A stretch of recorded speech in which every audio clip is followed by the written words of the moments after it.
Okay, I'm back. I thought about this video, and we can keep it shorter, if not short, by me saying right off the bat my socialization when I return to Los Angeles after my week in San Francisco. My socialization must come through music. That's my first way to socialize in chronological order. My second way to socialize will be through a church, and that might be hard to find, but that would be in order, except Jesus would think church comes for music, right? So I lied. Jesus, not a million times more important. I say that church would come after music because I can control the pace that I'm soliciting musicians, and I'm prepared to meet them and what I'm going to offer them or not offer them after meeting them. I'm still looking for a church. I prefer a Saturday church, and I don't know where they are unless I want to go to an Adventist church.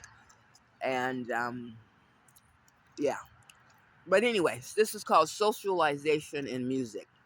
Since I landed in, well, no, let's just say February. See, the difference for me when I came down here for the first time in since first time since being homeless. When did you come to LA? That would be, I left San Francisco on the 2nd, arrived in LA on the 3rd. I was homeless. My official, like, I'm homeless and I'm changing my um, county residence. That would be closer to February 15th on the record. I landed that day at a church after the women's drop-in center, which I remember, and got a great meal. And then walked down the street and bumped into, that's been San Pedro, and bumped into a church service, and they were doing some outreach. So I felt right at home.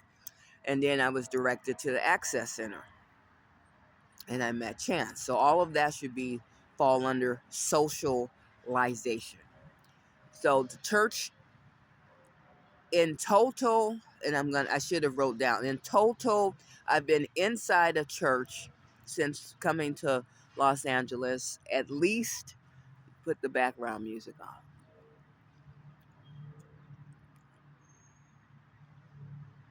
well, at least 15 times, probably more. Now, what I'm counting is the fact that I go to a church to have free meals at the Salvation Army. That counts, and sometimes I listen to their services. The church in Skid Row, I've sat through their services. I went looking for a church one day and ended up inside a lobby. Heard a little bit. And what else is going on? So a total of 15 to 20 times I've been inside of a church. A handful of times I went there and got some word in me. I haven't been to church in San Francisco 15 times total, not even close.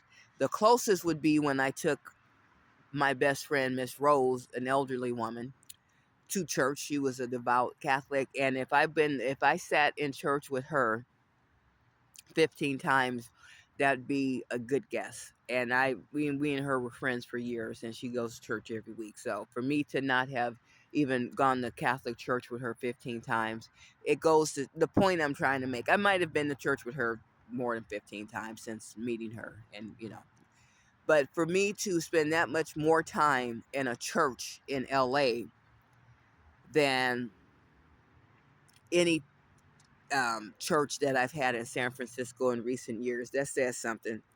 Okay. Um, I'm going to have to combine music and church, and then I'm going to have to be open to church in general. So, a lot of church, and also think about the shelters I lived in, a lot stayed in, a lot of socialization. I had 6 years under ECS housing in San Francisco, didn't make a new friend. And towards the end, wanted to make a new friend and couldn't make a new friend. I was like, what's wrong with me? Got myself in a rut. Down here, lots of socialization. What I would do differently in Act Two, or what I will do differently in Act Two, I kind of brought it up in the last video, and I was talking about Edgar and Auntie Desi, their hair braider. Now, these are people that I haven't said, hey, you ripped me off. You're a drug addict, you know. If you see me, don't speak. It's not cool. Number one, in Act One, I did know how potentially violent and aggressive people can be in Los Angeles with no consideration for what gender are you about ready to assault, like men jump on women, trannies jump on women on purpose.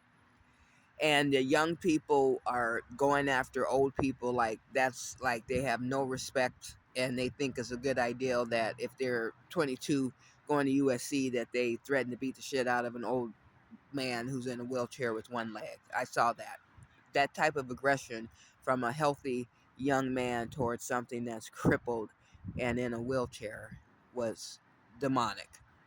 So in Act One, towards the end, I saw how demonic these vessels are down there, and it's better to stay away from them because they're going to jump on you, and then that's a fight. And if you're not prepared for the fight, it's, problem. Okay. So so now in Act Two, I'm not going to cuss people out on the way out the door. Try not to. Did a lot of that in Act One. Have done a lot of that in my life. So the Black Nun, her character is already changing, and the audience is trying to see, can she change? Can she change? I said she has to change, or she's going to be in big trouble. Okay. And also having numbers in my phone that I didn't delete because I deleted it. I blocked her. I don't ever want to see her again. That's my motto for years, if not decades. I don't really what I just said. Years, if not decades. So if I don't do that anymore in Act Two, I'll end up having more phone numbers in my phone, more people that feel like they can check on me if they have anything to offer, and people that I might have in my back pocket in case of emergency. Maybe a desperate emergency. I might be feeling generous. I might just need the body count. But without human resources, I do not progress or do well. Human resources, I have to change the way that I socialize to have the human resources, again, to not discard everybody and delete phone numbers, but to also make sure that the relationships are healthy, which I mean they have to be based on music and God. Okay? All right.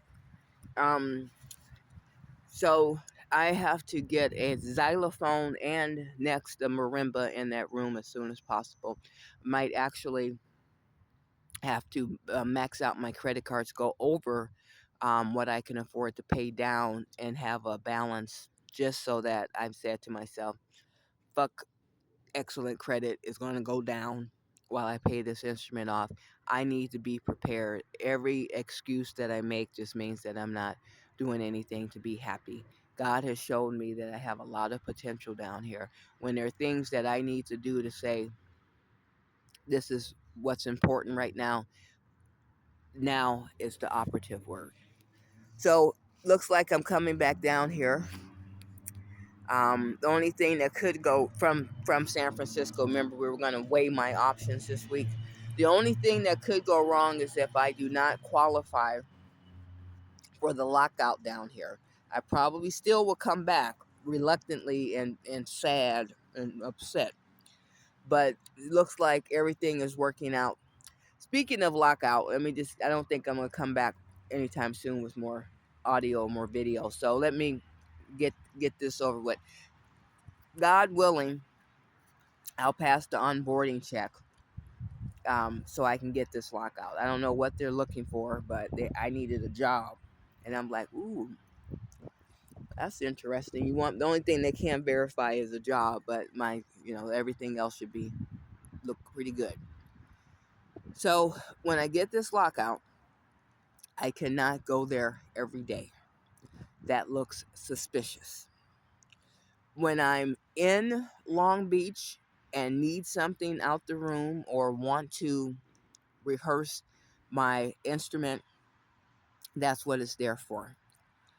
Okay, so I'm not going to say, oh, these white people think I'm homeless and that I'm living out of there. I can't just go and play the xylophone. I feel like practicing, but I can't go today.